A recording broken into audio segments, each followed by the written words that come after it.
7 in Sportsworld, still to come horse racing. The big events from Moonee Valley, Warwick Farm, and we look back at Let's Elope and the Australian Cup. A wrap of motorsport, Troy Waters and his future, the Butterfly Camp in Melbourne as our Olympians prepare for Barcelona, the America's Cup, and the latest after the demise of the Australian Challenge, and the National Championships in canoeing as they build up for Barcelona. Yes, lots more still to come on Sportsworld, so stay tuned. Keith Hillier has joined us. I must congratulate him because I was a big Shivers revenge man.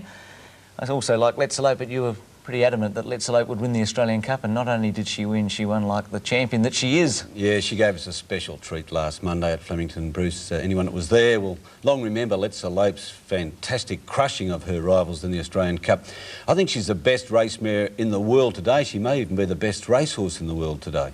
She is super. Now, speaking of Superimposer's running today. There's a very big meeting at Royal Randwick, the Chipping Norton States. There are meetings all around Australia. The Black Opal in Canberra, the Golden Nugget on the Gold Coast, the racing in Balaclava in South Australia.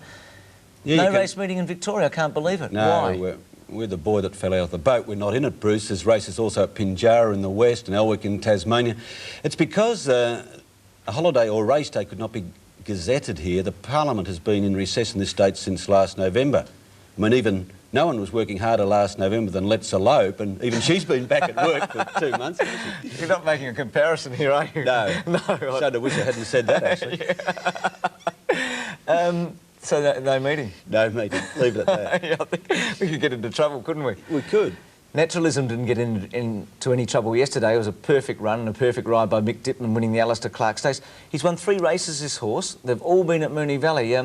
Is he a Valley specialist or is he a little above that? No, I think he's back to his best now. He performed well in Pacifiers, a gear change brought in by Lee Friedman, who incidentally has won group races for the past 5 weeks in a row. He'll go to Sydney now for a rematch with Star of the Realm in the AJC Derby. They'll clash earlier than that in the Rose Hill Guineas, and Mick Dittman will stay aboard.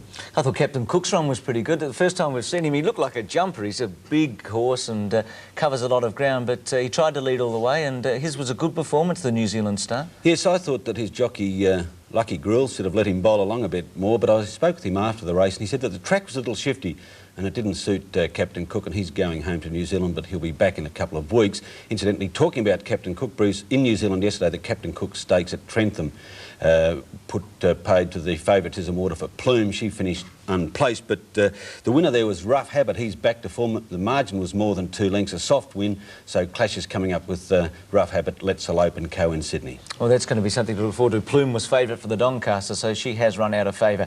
Let's go to the Alistair Clark Stakes yesterday, and Naturalism back to his very best. Captain Cook being trailed up on the outside now by Naturalism, putting in a good run. Dark Zara's just behind them, followed by Ready to Explode and Zilzal off the track, and Tar Heel Boy as they come up towards the home turner. Captain Cook about a neck clear of Naturalism challenging her. On the outside, Tar Heel Boy, and they're followed by Dark Zara, and just behind them, Ready to Explode is now under pressure as they make the home turn. Naturalism on the outside, joining Captain Cook. Dark Zara pulled to the outside, is finishing on as they straighten up. Naturalism takes the leader. Dark Zara's down the outside, followed by Captain Cook, but Naturalism's in front, drawing clear in the final stages. Too good today, Naturalism, and Naturalism races home to a good win. Naturalism has won it tight for second and third. It's either Dark Zara or Captain Cook for the minor placings. Well, you'd say that he's going to be hard to beat now in Sydney, and long term, the Cox Plate run at that track, and he handles it so very well. Ready to Explode sweated up before the race, and he hasn't fired a shot really in this autumn campaign. No, he beat Terce at Moonee Valley, and he was far below the horse of that day, wasn't he? Mick Dittman also, just a word of warning, Bruce, he said that Naturalism would have to settle better to run out the distance of the AJC Derby. He has been over-racing, hasn't he, at the beginning of his races, even yesterday. Admittedly, the pace wasn't very quick. The Stanley Wootton wrap around, a bit disappointing, as she was never travelling like a winner. The 7-4 favourite missed the place. Dapper's Hope a little underrated, and you'll probably go now to Adelaide for the Goodwood handicap. Yes, and that highlighted the form too of the Oakley Plate won by Scalacci. Dapper's Hope was third in that race. Noble Lancer was fourth, and All Archie was sixth, and they all won yesterday. Yes, the form line looks to be excellent, and that's been proven with Scalacci going on to win the Newmarket handicap. Here's the Stanley Wootton and Dapper's Hope. 650 metres left to go. Street Ruffian, the leader by a length in advance of Dapper's Hope. A length and a half wrap around, being scrubbed up on the inside of Sonic Express and Prince Malcolm. Umatilla Hard Ridden is next, followed by Mr. Cube and Rechabite and Grandiose as they come up towards the home turner. 400 metres left to go. Street Ruffian by a length to Dapper's Hope, running on Sonic Express and wrap around Hard Ridden. Starting to make ground now, and they're followed by Prince Malcolm as they make the home turn. Umatilla, they straighten up, and Dapper's Hope on the outside has hit the front now from Street Ruffian. They're clear. Sonic Express down the outside, followed by wrap around, both under pressure, but Dapper's Hope has dashed well clear with 100 metres left to go from Street Ruffian and wrap around. Dapper's Hope too good in the run home and wins it well. Dapper's Hope by a length and a half. Street Ruffian tight for third. Wrap around or Grandiose, who came from last. Wraparound might have had enough. It was good to see Grandiose running into a place. He's been a horse that has been a bit disappointing, probably over the hill. Yes, he was a 50-to-1 chance yesterday, ridden by Mick Dittman, got him into third placing. Maybe that was a tribute to Mick's skills. He certainly showed us plenty of skill yesterday. 4 winners at the Valley. Fantastic riding. In brilliant form. We saw him at his very best on Monday in the Size Produce when the saddle slipped on King Marauding. He was able to get that horse home. It was a brilliant ride, wasn't it? Absolutely. One winner he didn't ride yesterday, Bruce, was Akushla Marie. She was ridden by Wayne Davis. He's only 21. He's had 12 rides on Akushla Marie for 9 wins. And yesterday, probably his most important. They'd won the Francis Tressaday, but yesterday in terrific form in the Diamond Jubilee. As they come along with about 600 metres left to go. Mamselle Perdue tackle in earnest now by Holiday Lover. Akushla Marie's gone up very quickly on the outside, followed by Future Edition, Angel Baby, Knights Contest at Tremoria. Oh, Pretty Woman, nowhere to go. Princess Pushy last on the inside, being ridden along. And Beachside are starting to gain ground as they come around the home turn now, where Holiday Lover has taken the lead, tackle in turn by Akushla Marie on the outside. Then Knights Contest, Mamselle Perdue. Oh, Pretty Woman finishing on as they straighten up, and a long gap to Princess Pushy, 200 to go. Akushla Marie takes the lead from Knights Contessa, Holiday Lover and Mamselle Perdue fighting back on the inside. Akushla Marie was the leader with about 100 metres left to go. She's getting clear in the final stages. Too good, Akushla Marie. Akushla Marie's won it nicely. Mamselle Perdue second, tight for third. Probably now go to Sydney, Akushla Marie. Princess Pushy wasn't suited by Barrier 1. She had a lot of horses around and was pushed back to last before the turn. Yeah, I think that's the story of that, Bruce, and Akushla Marie going for the Winfield Classic. That's a race worth $300,000 and will give the trainer Tony Harrison his first chance to win at Group 1 level. Well, she's improved and you wouldn't count her out completely. Well, the fillies in Sydney yesterday, the Surround Stakes, this was another outstanding performance by the Little Grey Horse Office. Shane Dye at his best getting through on the inside.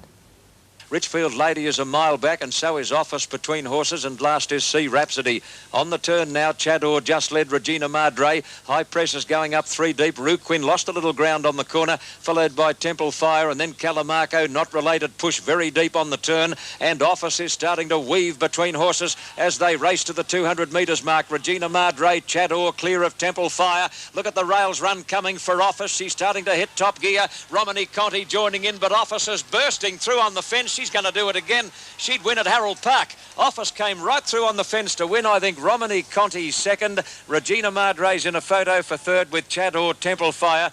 And filly's won 5 straight after winning just one of her first 13 starts.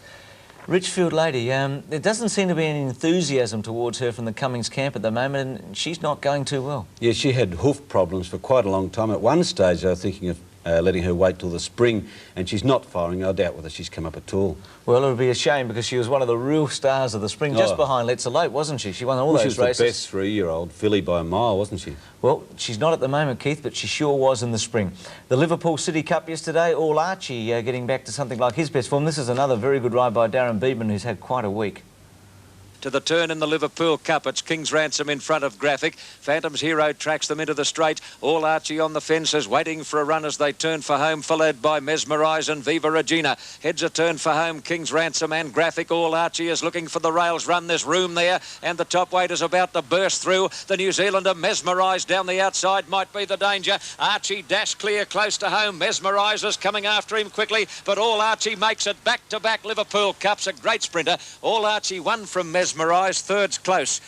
He's a terrific little horse. I think Ray Guy's won 5 Liverpool City Cups, and he said bring on Scalacci now in the Galaxy in these races, but to me, All Archie's in that rung below. Yesterday, 58.5, top weight, 18.8, excellent time, but he will clash with Scalacci next start in the Canterbury Stakes, and it'll be Scalacci, not Archie. I agree with you, Keith. You agree? Good. When did you make that one up? On the spot. Oh, good on you, mate. It's the best one you've had for weeks. Let's elope in the Australian Cup. Let's go straight to the race, because you and I could talk about this for an hour, and I don't think the floor manager will let us. As they come up in the direction of the home turn with about 900 metres left to go, and Stylish Century still the pilot. He leads about a length to Fire Oak, 2 lengths away, starting to run on Prince Illyria. Then Ali Boy over on the inside, Big Colony. Here comes Shivers Revenge around the outside, followed by Dr. Grace, who's taking closer order. Equity is second last as they pack up, and last of all is Let's Elope as they turn for Homer. 550 metres left to go, and they're homeward bound now in the Cup, and Stylish Century tackled by Prince Illyria down the outside. Shivers Revenge is deeper on the track. Fire Oak is still there, and they're followed by Dr. Grace, and down the outside here comes Let's Elope as they run down with about 300 metres left to go. Prince Illyria's taken the lead. Shivers Revenge, and look at Let's Elope with a magnificent run. Let's Elope on the outside going up to hit the front past the 200 from Shivers Revenge, who's coming at it. Then Prince Illyria followed by Dr. Grace and Big Colony, but it's Let's Elope for the Honda Australian Cup, and she wins it brilliantly. Let's Elope by 3 lengths. Second Shivers Revenge, 2 lengths away. Third Prince Illyria. Well, almost as good as Better Loosen Up the year before. It's hard to compare champions, but he was devastating, and so was she. Yes, and her time, Bruce, the fastest 2,000 metres ever run at Flemington, 2 minutes neat, and don't worry about that pace setter record, because that's a different distance. It's 2,011 metres, so no one can take that away from Let's Elope. She's done that herself. Did you watch Greg Childs on Shivers Revenge? He rode beautifully. He was waiting, holding back for the expected challenge from Let's Elope for the neck-and-neck tussle, but that never happened. She just swept past him, didn't she? She absolutely did, and I think he ran as well as he's ever run. He's beaten the other horses by a length and a half, and he's probably run 2 minutes and half a second, which is as good as he can go, but he's the Melbourne Cup horse and she's the Cox Plate horse. Yeah. I was in this seat a week ago when you were in Adelaide, and I could hear you down the line as I was leaving, and you were calling out only 2 words, Shivers Revenge. Yeah, I was actually, yeah, I was. Gee, I'm a big Let's Elope fan, though, aren't I? You've twitched. Ah, well, Keith, you were right. She's a beauty. Big racing today, and Canterbury Guineas next week, and you'll be back next week and we'll have all those highlights. Yes, excellent racing today, Bruce, and we'll see you next Sunday. Good on you, Keith. We take a break, motorsport wrap after this.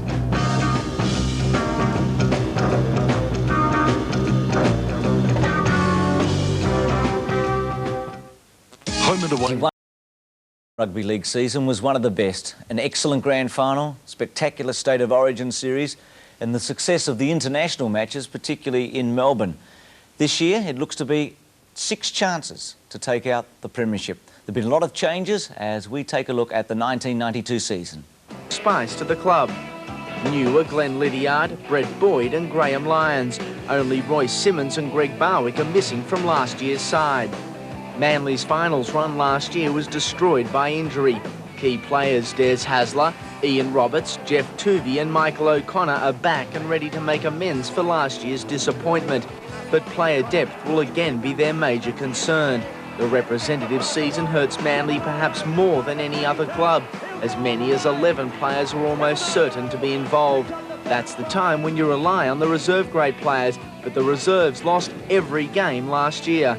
Although the signing of former Aussie prop Phil Daly and the utility value of Craig Tevan will help that depth. The mastermind of coach Warren Ryan should again steer Western Suburbs in the right direction. The experience of Gillespie, Farrer and Lidner should again see the Magpies continue their reign of terror.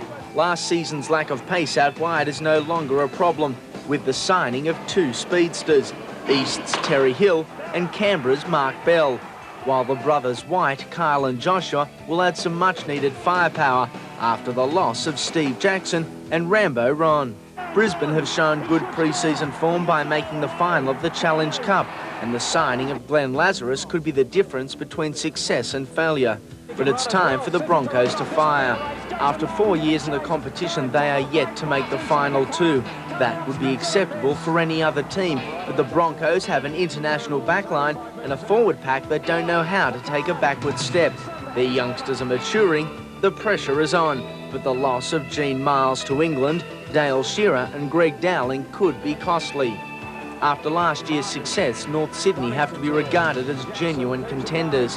Coach Steve Martin has the Bears operating like clockwork, and despite poor pre-season form, they should continue their success. Back from injury are Peter Jackson, David Fairley and Greg Florimo, and new signings Penrith Grand Final hero Greg Barwick, Alan Wilson, Jeff Doyle and Wayne Chisholm should be a huge bonus. Their only major loss is utility Phil Blake. Canberra will struggle more than last year but will still be a force. Both front rowers are gone. Kiwi Brent Todd to the Gold Coast and Glenn Lazarus to Brisbane. Also MIA Gaffey, Barnhill, Martin, Bell and Boyd. Due to financial problems, their off-season recruiting program wasn't as effective as some of their counterparts. Still, the signing of classy utility Phil Blake and tough front rowers Paul Osborne and Dave Woods will complement the talent already within the club. Undoubtedly, these are the top 6 teams to contest the '92 Winfield Cup, but only one team can take the ultimate prize. To find out, we'll have to wait until September. Andy Raymond reporting for Sportsworld. So who will it be in September? We've got a few months to wait yet. Don't forget, for Brisbane and Sydney fans, the Rugby League Hour commencing next week at 11 o'clock Eastern Time. We take a break. Brooks back after this to bring us up to date.